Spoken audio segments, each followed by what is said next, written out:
Bonjour à tous et bienvenue dans ce 13h, jeudi 23 mars. Voici les titres. Naufrage Esther Miracle. Au 15e jour de ce drame, 2 nouveaux corps ont été retrouvés hier par les équipes en charge des recherches dans la zone du naufrage au Port Molle. Éliminatoire Cannes 2023, 3 points ou rien. Avant la rencontre Gabon-Soudan, Patrick Neveu et Aaron Appidangoy étaient face à la presse. Les précisions dans cette édition d'information. Et puis en France, les grèves des retraités persistent. Les manifestants ne ménagent aucun effort pour s'opposer aux nouvelles réformes des retraites.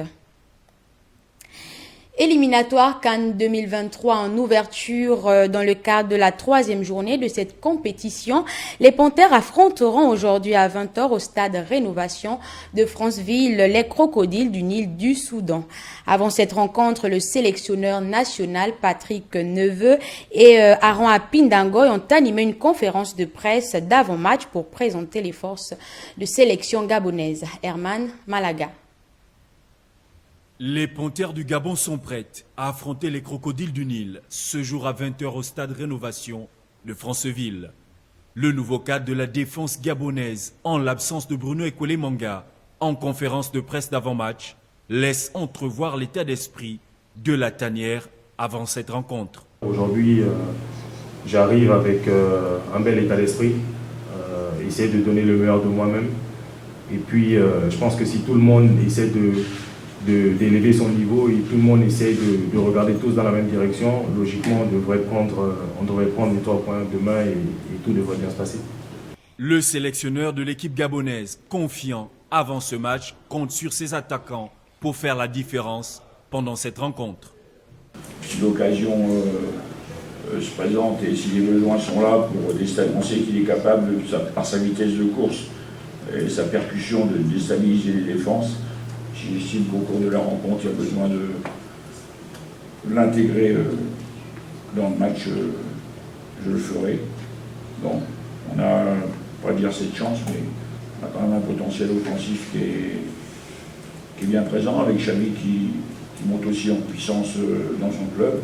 Le jeune Alain de Marcolino qui commence à faire les matchs en Division 1. Donc il est évident, et j'en parlais avec mes joueurs ce matin, possible qu'au cours de match, il suffit de donner une référence au rendement, qu'il puisse y avoir des changements, mais pour l'instant, je vais faire confiance à un 11 de départ.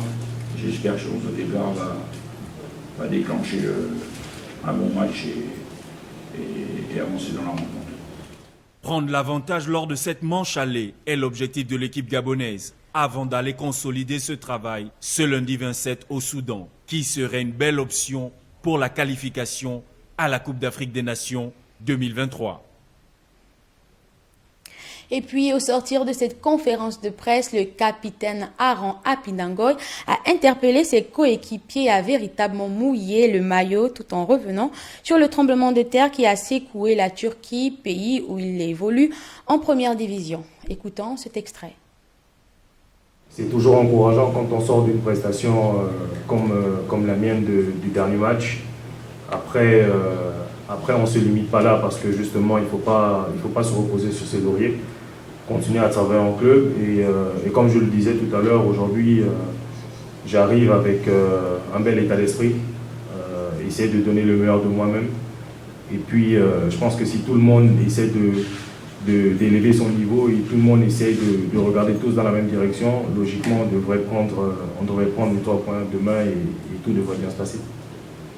Peut-être une question hors contexte du match. À Pillon, c'est la Turquie a été frappée récemment d'une double tremblement de terre. Et de votre côté, on avait plus d'inquiétude.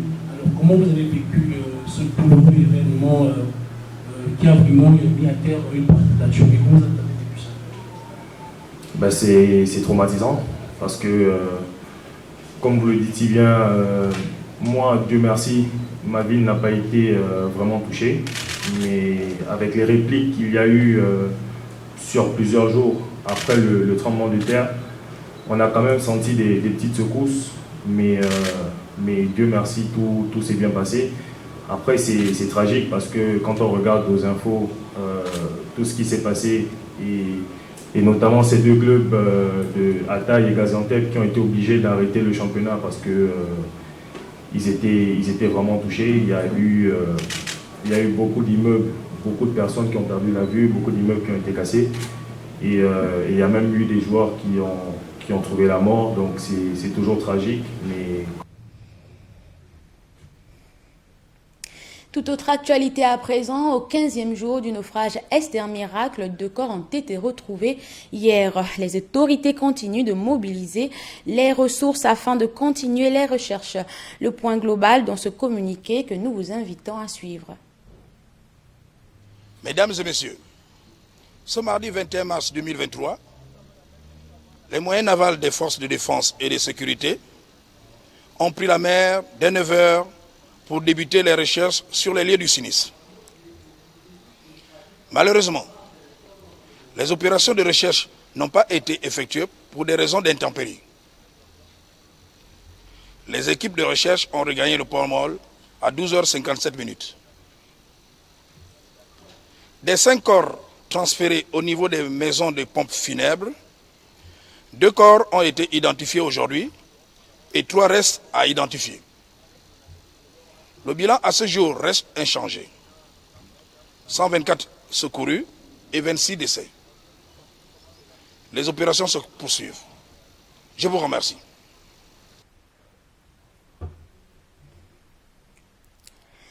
Décès avant-hier au CHU du célèbre animateur radio-télé Wilbiz Hermenegilde Mafoumoundong, de son vrai nom. Plusieurs confrères, amis et connaissances lui rendent un hommage dans ce reportage de Maya Media. Et puis on profite à balancer ou bien à souhaiter un joyeux anniversaire. Allez, grand, restez toujours grand. On pourra vous soutenir. Allez, gros big up, Stampy Love, Obama. À savoir Joe Dacre. Le capitaine de tous les animateurs gabonais, homme de culture et promoteur artistique, Wilbiz a tiré sa révérence. Une perte énorme pour ce surdoué de la sphère médiatique qui préparait un retour explosif sur les écrans. Écoutons quelques témoignages. Il y a de cela beaucoup d'années que j'ai connu Wilbiz dans le showbiz. Wilbiz était un grand animateur gabonais, vraiment. Il m'a beaucoup aidé dans la musique. Wilbiz, il m'a invité dans ses émissions et puis j'ai fait des très belles émissions avec Wilbiz. Aujourd'hui, j'apprends qu'il est parti. Vraiment, ça me fait mal au cœur. Je retiens que c'était un grand frère très bien, vraiment un grand frère très très fort. Vraiment, c'est vraiment très regrettable de l'avoir perdu. Vraiment, et, il va vraiment, je sais pas, il va vraiment beaucoup nous manquer. Vraiment, on ne sait pas si on peut le remplacer, mais vraiment, nous, les designers, nous sommes vraiment touchés du décès du grand frère. C'est que pour la première fois, c'est Wilbiz qui va m'ouvrir le micro, qui va me donner l'opportunité de pouvoir m'exprimer en radio par le canal, sinon par le biais de son émission Sonic Attack sur Radio 2, qui est une émission, on va dire, la plus écoutée au niveau des livres et vues du Gabon. Donc c'est l'un des souvenirs que je garde le plus en moi. Si son départ inopiné du showbiz avait surpris plus d'un, son dernier au revoir l'a davantage fait. Tu as terminé ta mission sur terre. Wilbiz, repose en paix. Il faut dire que depuis quelques années, le capitaine de tous les animateurs s'était éloigné des projecteurs des plateaux télé et s'était retiré dans l'arrière-pays. Les nouvelles de son décès plongent le monde de la communication dans la consternation. Va en paix, l'artiste. Mon gars, tu tentes, on rentre dans ton cerveau. Le litige foncier, toujours d'actualité au Gabon, au quartier Ndoumdoum, dans le 6e arrondissement de la commune de Libreville. Plusieurs ménages sont menacés d'expulsion. Un reportage d'Alexandre Baondo. Le problème des litiges fonciers, semble-t-il, est loin de connaître son épilogue en terre gabonaise. C'est du moins le constat qui se dégage au quartier Ndoumdoum, dans le 6e arrondissement de Libreville, où plusieurs familles sont menacées d'expulsion par des présumés individus véreux. Nous sommes ici depuis les années 2009. c'était d'abord une zone pour les travaux champêtres en fait. Il n'y avait pas de route, c'était carrément sinistre. Donc les années sont passées, on a eu la route par les efforts de la population et autres. Ensuite est arrivée en 2014, fin 2014, une mission conjointe entre la mairie de Libreville et la NUTTC pour nous signifier le projet DUP sur cette zone. On a été recensé, vous pouvez voir le numéro de recensement sur le mur. Quelques mois après est arrivé certains individus se revendiquant de la famille Léomba qui nous ont clairement fait savoir qu'ils sont propriétaires avec un titre foncier à hauteur de 64 hectares et que ceux qui sont sur cette parcelle, c'est-à-dire dans ce domaine, doivent se rapprocher d'eux afin de pouvoir être couverts. Ces vendeurs de terrain ne se limiteraient pas à la pression verbale. Ils mettent en exécution leur harcèlement. Au cours de la discussion à la chefferie, 2 éléments sont arrivés pour dire que je suis interpellé parce que la BDSU me recherche depuis très longtemps, alors que je n'ai jamais reçu de convocation. Donc, j'étais gardé là-bas un dimanche et le lundi toute la journée. Cette sexagénaire qui a opté au retour à la terre prôné par les autorités n'a pas échappé à cette triste réalité. J'ai mon dossier à la NUTTC. C'est comme ça qu'ils m'ont fait un papier. Ce papier-là avec moi. Et Son Toussaint est toujours derrière moi pour me menacer. Regarde, j'ai abandonné même le village. Je ne peux plus rester ici. Il peut venir me assassiner. J'ai des enfants. Qui va rester à la surveillance de mes enfants?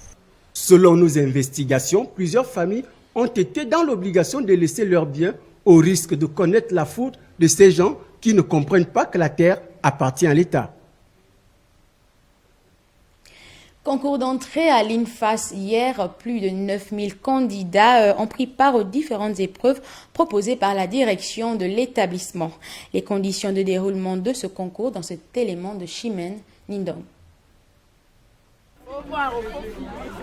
Comme prévu par les plus hautes autorités, le concours d'entrée à l'Institut national de formation d'action sanitaire et sociale INFAS a bel et bien débuté ce jour. Un démarrage qui a connu pas mal de difficultés. Ce matin, nous avons démarré, certes avec beaucoup de balbutiements, parce que vous savez, les candidats sont nombreux. Ils sont arrivés nombreux et il fallait, certains ne sont pas venus la veille ou 2 jours avant, parce que nous avons affiché la liste 3 jours avant pour qu'ils aient le temps de venir consulter les listes, de savoir où se trouve leur salle d'examen. Malheureusement, il y en a qui sont arrivés ce matin, donc ça a un peu bougé à gauche, à droite, parce qu'il fallait trouver la salle. Mais tant bien que mal, nous en sommes arrivés à bout. Au moment où je vous parle, tous les candidats sont en salle en train de concourir sereinement. Internes et externes confondus, le compteur affiche un total de 9186 candidats repartis comme suit. Les internes prennent à peu près 500 places, mais tout le reste, il s'agit des candidats externes, ceux-là qui sont en quête d'un premier emploi. Après avoir fait le tour du propriétaire, on enregistre quelques candidats absents. Oui, nous avons fait le tour et il y a quelques absences, effectivement. Mais bon, c'est normal, hein, toute chose, il y a toujours ces manquements. Nous sommes désolés pour ces candidats, c'est dommage, mais toutes les dispositions ont été prises pour accueillir ces 9000 candidats. Et bien sûr, il y a des absents. Ont composé au centre du lycée national Léomba les candidats externes. L'INFAS a été réservé aux internes. Ce concours qui a démarré aujourd'hui prendra fin demain.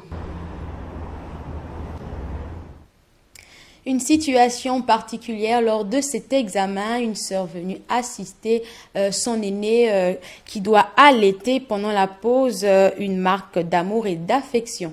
Chimène Nindong.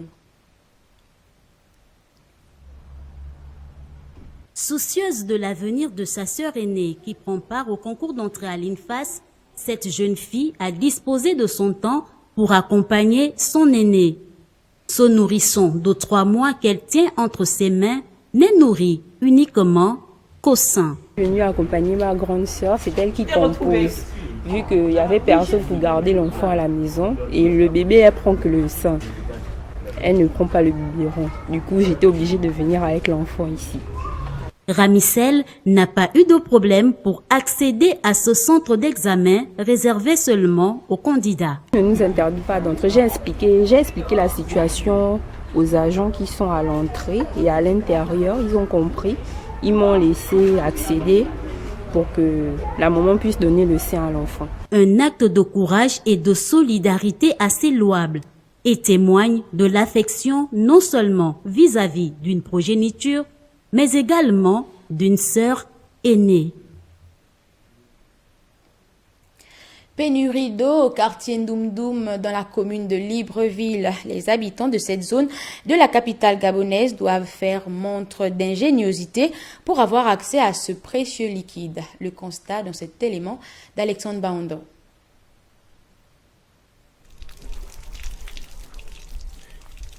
Ici, nous ne sommes ni à Fonan Ibimven, ni à Matata. Nous sommes à Odoumdoum, une bourgade de Libreville, où l'accès à l'eau potable semble être une simple vue de l'esprit. Ah non, là c'est trop compliqué. C'est trop compliqué parce que ici, là, pour qu'on a l'eau, ici, là, c'est vraiment des problèmes. Parce qu'on essaie pour aller prendre l'eau si on est targage. Donc là, ça nous complique trop. Pourtant, il y a quelque temps, un sentiment d'espoir est né chez les habitants de cette partie de la capitale avec le début d'un certain nombre de travaux, d'où cette interpellation. Ceux qui sont en Doumdoum, un peu ébacatés, un peu loin. Mais ici, nous qui sommes ici, un peu au Vaincre, c'est plus facile pour nous. Il y a le forage par la grâce de Dieu. Mais ceux qui sont un peu plus loin, nous voyons que les tuyaux ont été déjà enterrés, mais jusqu'à là, l'eau ne vient pas, l'eau potable. C'est un peu ce que nous pouvons déployer. Nous puissions vraiment, nous avons un peu du mal à comprendre pourquoi jusqu'à là, l'eau ne vient pas. Nous, on pensait que ce serait fait d'ici, de là à là. Bon, ils nous ont promis, c'est dans quelques temps. C'est ce que nous attendons vivement, que les choses se fassent dans un délai bref, quoi. Au moment où l'on parle de justice sociale, celle-ci doit également être manifeste grâce à l'accès à l'eau qui est un droit élémentaire. Cap dans le Wellington, parlons de la célébration de la journée mondiale de l'eau où à OIM, la qualité de l'eau et la prestation de la SCG sont diversement appréciées des populations. Dans ce reportage de Ruth Matonga, apprécions les avis des uns et des autres. On note un léger mieux à OIM, où les conditions d'accès à l'eau potable sont plus ou moins accessibles. Dans les quartiers comme dans le centre-ville, les avis divergent. Le service est total. Il n'est pas aussi médiocre. La SCG nous donne... En fait, on est plus ou moins satisfait. Plus ou moins satisfait avec les services de la SCG. Bon, maintenant, quand on parle de la journée mondiale de l'eau, est-ce qu'on va se contenter de l'eau de la SCG? La SCG ne couvre pas toute la ville. Ne couvre pas toute la ville. Donc il y a encore des populations qui se ravitaillent dans les ruisseaux et les rivières. Mais il y a le problème avec ces ruisseaux et ces rivières, c'est qu'ils sont transformés en dépotoirs. Donc les ordures de la ville terminent dans ces ruisseaux, donc les populations ne peuvent plus utiliser cette eau.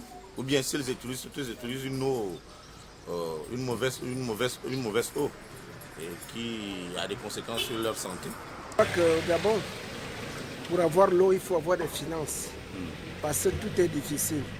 Et surtout la SCG ne nous donne pas la tâche facile pour obtenir l'eau.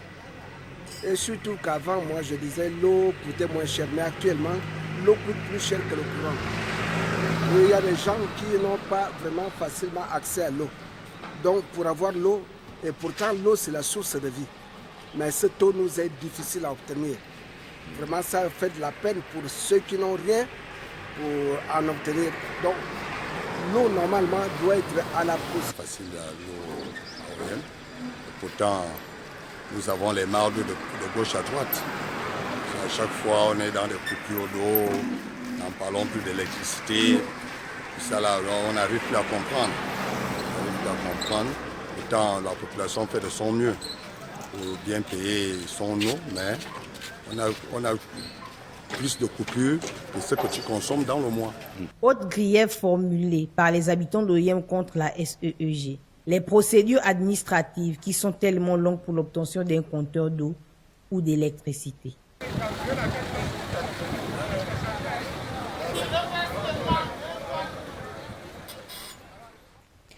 Un quart de la population mondiale n'a toujours pas accès à l'eau potable et à l'occasion de cette journée internationale de l'eau, ce chiffre alarmant était au cœur des discussions de la conférence des Nations Unies qui a eu lieu hier à New York. Décryptage de Carmen Ehegui. Une réunion de cette envergure sur le sujet de l'accès à l'eau ne s'était pas produite depuis 46 ans. Mais le contexte environnemental a remis le thème au cœur des préoccupations et pour cause, bien que vitale, l'eau se raréfie. Sont attendus à New York quelques 6500 participants. Hier, l'institution prévenait que le monde devrait s'attendre à traverser une crise de l'eau. La problématique de l'eau reçoit beaucoup moins d'attention que le changement climatique. On a l'impression que l'accès à l'eau va de soi. Et même lorsque l'on parle d'une crise mondiale de l'eau ou d'une grave sécheresse dans certaines parties du monde, on a le sentiment que ça ne touche pas vraiment les gens, les décideurs et les hommes politiques.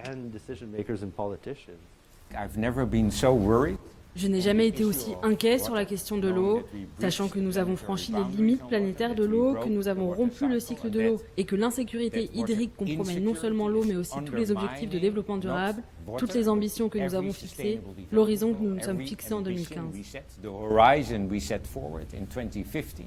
Même si aucun accord politique n'est prévu, l'ONU va demander aux pays de s'engager davantage à améliorer l'assainissement, la résilience aux inondations et aux sécheresses, et d'investir dans la recherche. Pour ce qui est des participants africains, l'accent sera mis sur la coopération entre les pays. Entre le réchauffement climatique et la pression démographique, il y a un vrai besoin à réguler les eaux transfrontalières qui représentent 90% des ressources en eau sur le continent. Premier jour du Ramadan aujourd'hui et à cette occasion, le président du Conseil des affaires islamiques du Gabon s'est adressé hier à la communauté du pays, rappelant le caractère sacré de ce mois béni. Il était au micro de Chimène Nindong. Chers frères et sœurs dans la foi, je nous interpelle vers la crainte révérentielle d'Allah et vers les remerciements inhérents à ses innombrables bienfaits et ses multiples dons. Nous pouvons compter au nombre de ces signes à l'égard de ces serviteurs que nous sommes, ce qu'il a prescrit pour nous comme extraordinaire rituel, comme généreux rendez-vous qui sont autant d'occasions de purifier nos âmes, de les emplir de bien et de piété, de bénédiction et de fructification. Toutes ces prescriptions apportent lumière et clarté et en font scintiller le rayonnement et la lueur. Ce que vit la communauté de l'islam en ce mois généreux, au cours de ces jours bénis et ces nuits nobles et lumineuses, représente une occasion pour la manifestation de la foi qui ne peut être monnayée. Il est une vérité établie que ce mois généreux est le champ propice au bien et à la crainte révérentielle d'Allah, à la piété et à la guidée. Il est ce champ dans lequel rivalisent les croyants et dans lequel les compétiteurs de la foi cherchent à en vivre pleinement les bienfaits. Au Gabon, quelle place occupent les langues vernaculaires devant la prééminence des langues officielles telles que le français et l'anglais? L'anglais qui devrait s'inscrire dans les habitudes des Gabonais après son adhésion au Commonwealth. Estelle Amvan. Je parle ma langue maternelle, bon, pas très bien, je ne voudrais pas dire avec certitude que je la parle très bien, mais sinon je la parle quand même. C'est une évidence. Depuis des décennies, les langues locales gabonaises sont en danger. Si le français a su s'imposer dans les foyers, volant la vedette aux langues maternelles, l'adhésion du Gabon au Commonwealth qui implique l'apprentissage de l'anglais dans le système scolaire dès le plus jeune âge est une interpellation de plus dans la nécessité pour la cellule familiale de préserver les bases de cette identité culturelle. Moi je suis content et puis il arrive que toute une journée on peut discuter en langue avec mes enfants.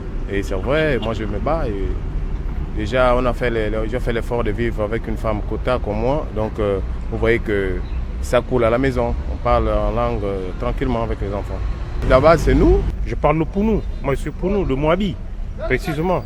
Donc je parle le Pounou à mes enfants, hein, même s'ils ne parlent pas couramment. Le procès fait à la mondialisation et à l'intégration tient-il réellement lorsque plusieurs pays, à l'instar du Sénégal, du Bénin et de la République démocratique du Congo, ont su préserver leur langue?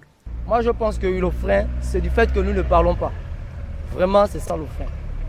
Même nos parents, quand ils partent de village pour Libreville, du coup, ils viennent à Libreville et ils oublient de parler régulièrement nos langues. Alors que quand ils sont au village, tu vois, c'est là où c'est ceux qui en fait, c'est ceux qui parlent le plus. Donc du coup, tout le monde s'y met et tout le monde parle. Le choix d'une langue nationale autre que le français sur la cinquantaine que compte le Gabon a accouché d'une souris.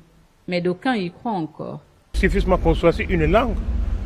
Au Gabon, s'il faut prendre les langues minoritaires, moi je prends exemple le Togo, c'est une langue minoritaire, et c'est une langue qui est neutre au Gabon, qui n'a pas de frontières. Tu vois? Donc c'est une langue qu'on peut choisir pour parler notre langue au Gabon traditionnel. Et puis c'est pas mal en soi. Un vieux sage a dit, tuer une langue, c'est tuer toute une culture, et sans culture, tout peuple s'effondre. La page étrangère dans ce journal Cap en Ouganda, où une loi contre l'homosexualité a été votée par le Parlement. Dans le pays, l'homosexualité est perçue comme un crime. Regardez. C'est au cours d'une séance agitée hier au Parlement ougandais que les parlementaires ont voté à l'unanimité une loi prévoyant de lourdes peines pour les personnes entretenant des relations homosexuelles dans le pays. Après l'annonce de la décision des résultats du vote final par la présidente du Parlement, les parlementaires ayant voté pour cette proposition de loi expriment leur satisfaction. L'objectif du projet de loi était d'établir une législation complète et renforcée pour protéger les valeurs familiales traditionnelles, notre culture diverse, nos croyances en interdisant toute forme de relations sexuelles entre personnes du même sexe et la promotion ou la reconnaissance des relations sexuelles entre personnes du même sexe. Renforcer la capacité de la nation à faire face aux nouvelles menaces internes et externes qui pèsent sur la famille hétérosexuelle traditionnelle.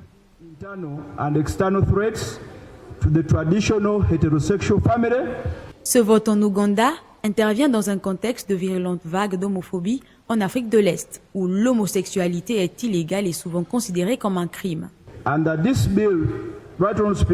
Ce projet de loi, très honorable orateur, reconnaît que l'attirance pour le même sexe n'est pas une caractéristique inerte et immuable. Il vise également à protéger notre chère culture, les valeurs familiales, légales, religieuses et traditionnelles des Ougandais, et les actes susceptibles de promouvoir la promiscuité sexuelle dans ce pays. Après, cette loi devrait être soumise au président Yoweri Museveni, qui devrait soit la promulguer ou opposer son veto. Il faut noter que la semaine dernière, le président Museveni avait qualifié les homosexuels de déviants. Et peu après le 17 mars, la police ougandaise avait annoncé l'arrestation de 6 hommes pour pratique d'homosexualité. Et puis en France, les manifestations et les blocages contre les réformes de retraite se poursuivent dans tout le pays. Plusieurs personnes ont été interpellées par les forces de l'ordre. Récit signé Sidela Niman. Rien ne va plus dans l'Hexagone. Des milliers de personnes mènent plusieurs actions de blocage à travers le pays. Une centaine de personnes a bloqué un rond-point très stratégique desservant un dépôt pétrolier au nord de Bordeaux. À l'appel de plusieurs syndicats, les ports, routes et gares ont été bloqués dans le cadre d'une journée morte. La réforme des retraites qui repousse l'âge de la retraite de 62 à 64 ans ne passe pas auprès des députés et des populations. Le gouvernement français a décidé de passer par le 49.3, un article de la Constitution française qui accorde le pouvoir au Premier ministre de faire adopter une loi immédiatement sans la faire voter par les députés. On continue, on lâche rien, 49.3, motion de censure, voilà, de toute façon cette réforme on n'en veut pas, elle est complètement illégitime. Je crois que ça s'est vu dans les millions de manifestants, ça s'est vu dans le mouvement qui continue. Macron pensait sûrement qu'avec le 49.3, le mouvement allait se terminer. Il pensait l'avoir complètement étouffé. C'est le contraire qui se passe, quoi. Le président Emmanuel Macron a estimé pendant une interview donnée ce mercredi après-midi que sa réforme très contestée des retraites était nécessaire et devait entrer en vigueur d'ici la fin de l'année, acceptant d'endosser l'impopularité face à la colère de la rue. On vit, et c'est une chance de plus en plus tard. Nous avons un système par répartition qui fait que c'est nous, les actifs, qui finançons aujourd'hui les retraites. On ne finance pas les nôtres. Donc oui, il n'y a pas 36 solutions si on veut que le régime soit équilibré. Il ne l'est plus. Et plus on va attendre, plus il se dégradera. Donc cette réforme, elle est nécessaire. Tout le temps, en fait, il y a eu des dirigeants qui ont estimé que la foule n'avait pas plus de légitimité qu'eux, en fait. Et de tout temps, il y a des gens qui se sont fait dégager du pouvoir parce que la foule avait décidé qu'en fait, ils n'avaient plus de légitimité. Donc en France, il n'y a pas de révocation possible des élus. Donc le seul moyen qu'on a de révoquer des élus et de les dégager du pouvoir dont ils abusent, c'est de les virer manu militari. En fait, soit ils comprennent et ils s'adaptent, soit ils ne comprennent pas et ils vont se faire dégager de force, en fait. Alors qu'Emmanuel Macron a déclaré vouloir réengager le dialogue sur les conditions de travail avec les partenaires sociaux, les syndicats, eux, ne semblent pas avoir bien pris les déclarations du président de la République. Les manifestants ont déjà prévu de poursuivre les blocages et mouvements d'humeur. Et c'est la fin de cette édition d'information. Merci de l'avoir suivi. Excellente suite de programme sur TV+.